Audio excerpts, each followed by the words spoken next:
Now, the Most Honorable P.J. Patterson, the former Prime Minister of Jamaica, of course, has issued an appeal to the current Prime Minister, Andrew Holness, as well as the opposition leader, Mark Golding, to jointly work at having Jamaica sever colonial ties with Britain next year when the island marks its 60th anniversary of political independence. Now, Patterson made the appeal in a letter addressed to both Holness and Golding, pointed out that they have the political authority and the opportunity to capture a truly historic landmark.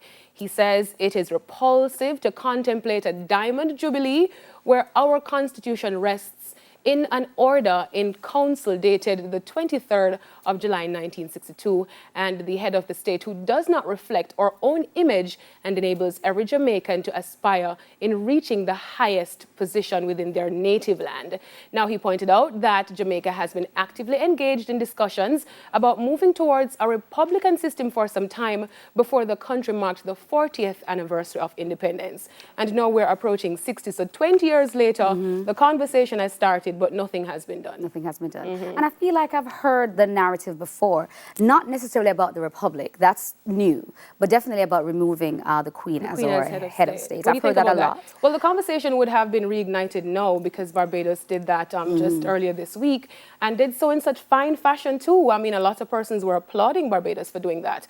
Other Caribbean countries would have already taken that step forward, but for us, is it the right move? Are we ready? I mean, we're approaching 60 years. We claim, we say, and we feel independent. We celebrate independence. Yes. But are we truly independent if we're still holding on to aspects of our ties with the British monarchy? I'm not so sure. 100% agree with what you're saying. Like, I'm sure everybody echoes this as well, because the fact that, we have to ask England's permission if we can send aid to our native, our neighbors, like when Haiti was going through what it was going through, we had to seek permission. I definitely think that's a thing. I would also like to see, the wigs that they wear in court.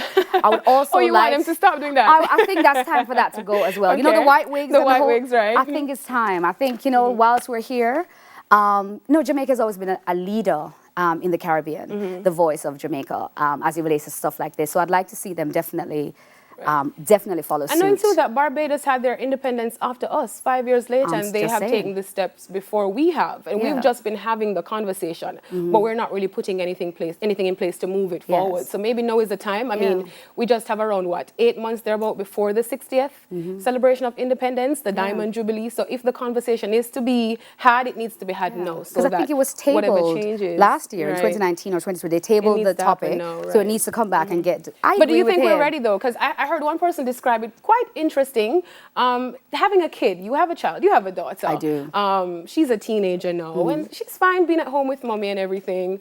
But then there comes this point, you go to college, you want to move out to be on your own a little bit, but then you're still holding on to your room at home. Yeah. It feels like that's what we're doing, still holding on to our room at home, just in case. I like, that's a good analogy. We have to go back, so it's time to come out fully. I was going to go a little further about, baby on the teeth, but I like that analogy about going to college.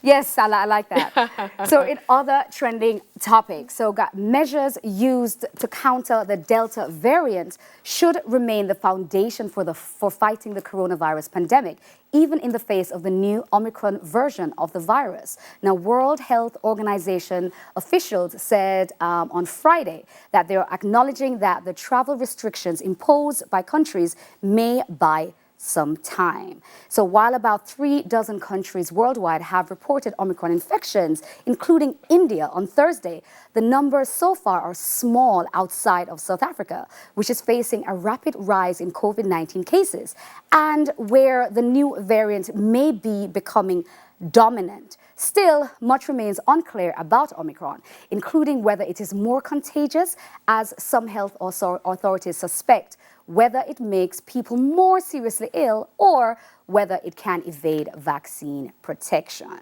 So border control can delay the virus coming in and buy some time, but every country and every community must prepare for new surges in cases. I think it's probably already here. Do not. I'm going to tell everybody, said Adrian said yesterday. No, but you know why? You know why I'm saying that? Because the United States, they've reported cases of the Omicron variant. Last I checked, it was 3. And other places that have reported cases of Omicron, they're actually looking back at samples that were tested prior to South Africa making that alarm about having that first Omicron case. So if they reported it around November 24, and other countries are saying, hey, this person was tested maybe the 19th or before that, then it would mean that persons who would be unaware of having the virus would have been traveling prior to it becoming known. So. Exactly. But I want to clarify something again, because I think there's been some misleading information in the news where this is concerned. What South Africa did was actually to say, hey, there's a new variant and this is what it's called, rather than saying, oh my God, we have it all over here. You understand what I'm saying? Because so they just pinpointed the variant. And it's also in the UK, it's in Singapore, it's in Australia. And these type of travel bans are not imposed on any other countries right? Just across South Africa. Though it is spreading in the southern African countries, not at this rapid rate for a great alarm. And what the South African officials have been saying is that you should actually be clapping us, applaud us for saying, hey, we identified it and we're putting it out there from early. Like, world. Exactly. Hello. Exactly. Pretty much cutting us off is not the way to go. And then do travel bans really work? Do travel bans really work, you think? They're saying it slows travel, but then you don't know where persons are coming from and as such, you know. Yeah, because like you said, like a lot of persons don't know whether or not they've had it, because persons have had it before it was even registered globally. I just want to know if we're going to restrict travel, instill travel bans in the other countries that have reported cases. Yes. Don't know. Still on COVID though, unvaccinated people across Germany will soon be excluded from non-essential stores, restaurants and sports and other cultural venues. Now, Chancellor Angela Merkel announced the move on Thursday. Parliament will also consider a general vaccine mandate as part of efforts to curb coronavirus infections. Now, Merkel announced the measures after a meeting with federal and state leaders as the nation again reported a spike in cases. You know, I think they're probably going through their fourth wave of COVID-19 now in Germany. 70,000 new cases, You know. So I think that's, definitely your... Do you believe in vaccine mandates? Adrian, on that note, I think every man has a right to decide his destiny. So I'm just going to take a little break right now. It's all a choice. Yes. Choice is yours if you choose. If you choose to take it, it's all a decision you have to make. What are your options? Well, you know what, Adrian and I are going to have a little conversation about this, right? And we will be back after the break. Join us.